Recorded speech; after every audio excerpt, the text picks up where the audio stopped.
আসসালামু আলাইকুম। দেশি কুকিং লাইফস্টাইলে আপনাদের সবাইকে স্বাগতম। আশা করছি আপনারা সবাই ভালো আছেন। আমি আলহামদুলিল্লাহ ভালো আছি। দেশ ও দেশের বাইরে যে যেখান থেকে আমার আজকের ভিডিওটি দেখছেন আপনাদের সবাইকে জানাই আন্তরিক প্রীতি ও শুভেচ্ছা। আমি সকাল থেকে ভিডিওটা স্টার্ট করেছি। প্রথমত দুপুরে রান্নাবান্না করব, তার প্রিপারেশন নিয়ে নিচ্ছিলাম। তো আমি কিছু বাজার করে নিয়ে এসেছি। এই যে বাজার থেকে পেঁয়াজ পাতা নিয়ে এসেছি।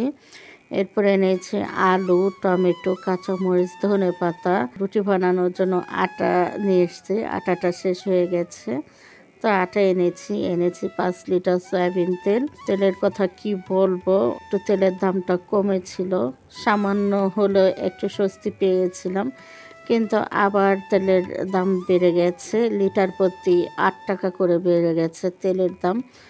তো আমাদের মধ্যবিত্ত ফ্যামিলির মানুষগুলো মনে হয় মানে না খেয়েই মরতে হবে, খাওয়া দাওয়া সব মানে ছেড়ে দিতে হবে, এরকম একটা অবস্থা। আর এই যে কলই শাক আনা হয়েছিল, তো কলই শাকগুলো হচ্ছে 2 দিন লাগিয়ে বেছেছি। এখন তো কলই শাক 2 কেজি কলই শাক আনলে 1 কেজি টিকে কোনো রকমে। তো এই যে কলই শাকগুলোর আগের দিন বেছে রাখা হয়েছিল, এরপর রাতে ধুয়ে পানি ঝরিয়ে রেখে দিয়েছিলাম। তারপরে হচ্ছে সকালে আবার ফ্যান ছেড়ে তারপরে পানিটুকু, বাড়তি যে পানিটুকু থাকে সেগুলো শুকিয়ে এরপরে হচ্ছে এই যে কেটে নিচ্ছি। তো বন্ধুরা, যারা ভিডিওটি দেখা স্টার্ট করেছেন এখনও যারা একটি লাইক দেন নাই, তারা প্লিজ একটি লাইক দিয়ে ভিডিওটা কন্টিনিউ করুন। তো এই যে কলই শাকটা কাটতেছি, কলই শাক কাটার সময় তো আমার হাতটা কেটে গেছে, ডান হাতের বৃদ্ধা আঙ্গুলটা অনেকটা জায়গা কেটেছে, একদম ভিতরে দেবে গেছে।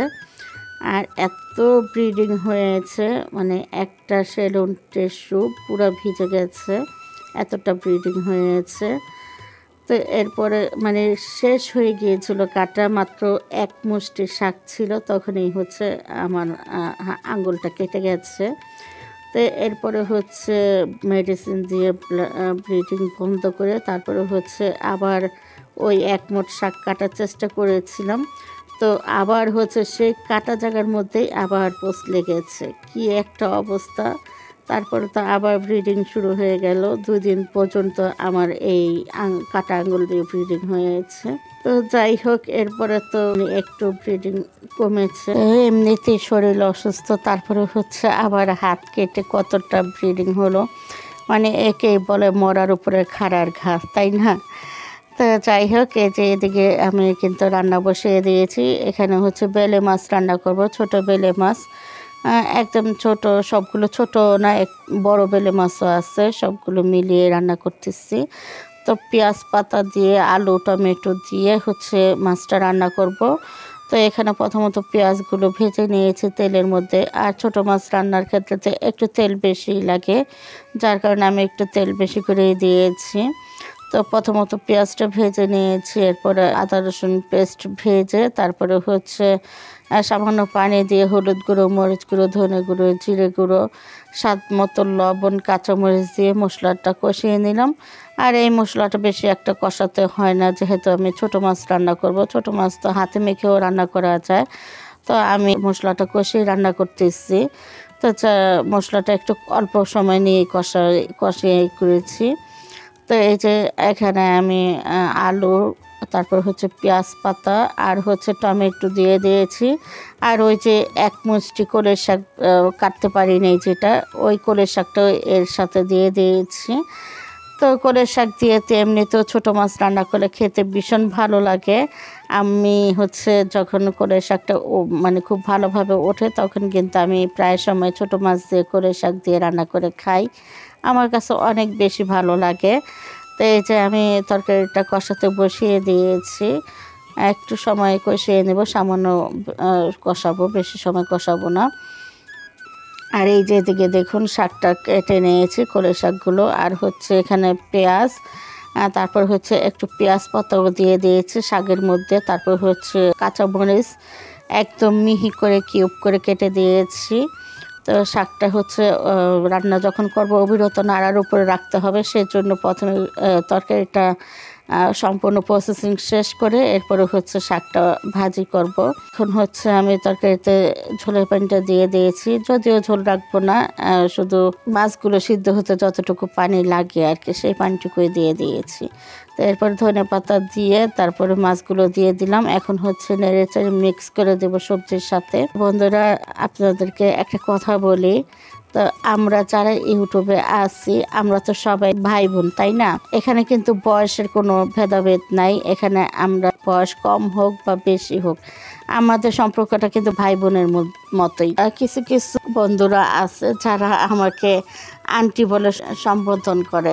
ওনারা কি মনে করে জানি না, ওনারা হয়তো মনে করে আমি অনেক বেশি বয়স হয়ে গেছে যার কারণে ওনারা আমাকে আন্টি বলে ডাকে। এই ব্যাপারটা না খারাপ লাগে। আমি মনে করি যে আমরা ইউটিউবে যারা আছি আমরা সবাই হচ্ছে ভাই বোন।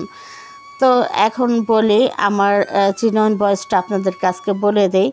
আমার বয়স হচ্ছে 37 বছর। তো 37 বছর বয়সের একজনকে যদি 30 বছরে কেউ আন্টি বলে ডাকে তাহলে ব্যাপারটা আপনাদের কাছে কেমন লাগবে? আমার জায়গায় আপনাদেরকে দাঁড় করান, তাহলে মানে উত্তরটা পেয়ে যাবেন। তো এটা না প্রায় হয় আমার সাথে। ছোট কেউ যদি আন্টি বলে ডাকে সেটা মেনে নেওয়া যায়। তো আমার থেকে 5-7 বছরের ছোট কেউ যদি আমাকে আন্টি বলে ডাকে তো এটা কিন্তু মেনে নেওয়া যায় না। তো সেই জন্য আর কি কথাটা বললাম। যদি কারো কাছে খারাপ লেগে থাকে প্লিজ নিজ গুণে ক্ষমা করে দিবেন। কয়েকজনেই আছে যারা আমাকে আন্টি বলে সম্বোধন করেন, তো সেজন্যই আর কি বললাম। তো আপনাদের সাথে কথা বলতে বলতে কিন্তু আমি তরকারিটা কিন্তু পাশের চুলায় দিয়ে এই চুলায় হচ্ছে কলই শাকটা ভাপিয়ে নিলাম। তো আমার তো পেঁয়াজ কাঁচামরিচ আগেই দেওয়া ছিল কলই শাকের মধ্যে। এরপরে লবণ দিয়ে অবিরত নেড়ে চেড়ে ভাপিয়ে নিয়েছি। এরপর হচ্ছে বাগার দিয়ে দিচ্ছি। প্রথমত আমি শুকনো মরিচ ভেজে নিয়েছি। এরপর শুকনো মরিচটা ভেজে নেওয়ার পরে এখানে আদা কুচি দিয়ে দিয়েছি। তো আদা কুচিটা একটু ভেজে নেওয়ার পরে দিয়ে দিয়েছি সামান্য রসুন কুচি। কলই শাকে কিন্তু রসুন কুচি একদম সামান্য লাগে।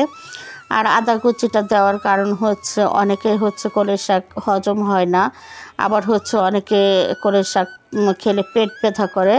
তো এই যে আদা কুচি দিয়ে কলই শাকটা বাগার দিলে না আর হজমেও কোনো সমস্যা হবে না, পেট ব্যথাও করবে না। সেজন্য আর কি আমরা সবসময় কলই শাক ভাজি করলে আদা কুচিটা দিয়ে দিই বাগারে।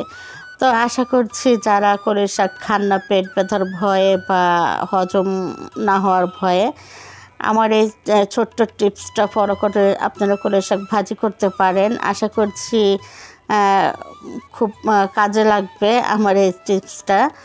তো আমার হচ্ছে আমার মেজো ভাই, উনি হচ্ছে কলই শাক খেতে চাইতেন না, ওনার হচ্ছে পেট ব্যথা করে সেজন্য। তো তখন দেখতাম আমার মা এভাবে কলই শাক ভাজি করতেন আমার ভাই যাতে খেতে পারে। তো আমরা সবাই তো এভাবে খাই। তো আমার ভাইয়ের জন্য আর কি বিশেষ করে আদাটা দেওয়া হতো। তা আমি কিন্তু ছোটোবেলায় শাকের মধ্যে আদাটা খেতে পারতাম না, আমার কাছে আদার স্মেলটা ভালো লাগতো না। তারপর হচ্ছে খেতে খেতে না অভ্যাস হয়ে গেছে, এখন খুব ভালো লাগে। আর এই যে শাকটা রান্না করার সাথে সাথে কিন্তু ডাইনিং রুমে নিয়ে এসেছি, ডাইনিং টেবিলে রেখে তারপরে হচ্ছে ফ্যানটা ছেড়ে দিয়েছি। এখন নেড়ে চেড়ে ঠান্ডা করে নিব। আর এই শাকটা কিন্তু অল্প সময়তে রান্না হয়ে যায়। আর হচ্ছে রান্নার শেষে দ্রুত ঠান্ডা করে নিতে হয়, তা না হলে শাকের কালারটা কিন্তু একদম মানে ঘোলাটে হয়ে যায়, কেমন একটা হলদে বর্ণ ধারণ করে, হলদে বর্ণ। তো এই যে এভাবে ঠান্ডা করে নিলে না আর হলুদ বর্ণটা ধারণ করবে না। তো আপনাদের সাথে কিন্তু আজকে 2টা টিপস শেয়ার করে দিলাম। আশা করছি আমার টিপসগুলো আপনাদের কাজে লাগবে। আর এদিকে কিন্তু আমার তরকারিটা হয়ে গেছে, ছোটো মাছের তরকারিটা। আর এই তরকারিগুলো খেতে তো মাশাআল্লাহ আলহামদুলিল্লাহ এত বেশি ভালো লাগে। আর এই যে চুলা হচ্ছে আমি একটু তরকারি গরম করে নিচ্ছি। এটা হচ্ছে গরুর মাংস দিয়ে পাতাকপি দিয়ে রান্না করেছিলাম সকালে। তো সকালে আপনাদের ভাইয়াকে এটা রান্না করে দিয়েছিলাম আর হচ্ছে আলু ভাজি করে দিয়েছিলাম। তাকে আলু ভাজি আর হচ্ছে গরুর মাংস দিয়ে সকালে ভাতটা দিয়ে দিয়েছিলাম দুপুরে খাওয়ার জন্য। আর এই যে কলই শাক, ছোটো মাছ এগুলো যে রান্না করেছি এটা হচ্ছে দুপুরে রান্না করেছিলাম। তো এখন হচ্ছে এই যে আমি খাবারটা খেয়ে নিয়েছি। আর দেখুন আমি ছোটো মাছ, কলই শাক ভাজি আর আলু ভাজি নিয়ে নিয়েছি। আর আমরা কিন্তু ভাতের তুলনায় শাকসবজিটা একটু বেশি খাই। এটা হয়তো অনেকেই লক্ষ্য করেছেন আমার খাওয়া দেখে। আর আমি কিন্তু গরুর মাংসটা খাই নাই, আমি এই যে ছোটো মাছ, কলই শাক ভাজি আর আলু ভাজি দিয়ে ভাতটা খেয়ে নিয়েছি। আর এখন যেহেতু শীত চলে এসছে, এখন কলই শাকটা আমাদের তো ভীষণ প্রিয়, প্রায় সময় খাওয়া হবে ইনশাল্লাহ। তো বন্ধুরা, আজকের মতো এ পর্যন্তই। আগামী ভিডিও দেখার আমন্ত্রণ জানিয়ে আজকের মতো বিদায় নিয়ে নিয়েছি। সবাই ভালো থাকবেন, সুস্থ থাকবেন, অবশ্যই নিরাপদে থাকবেন।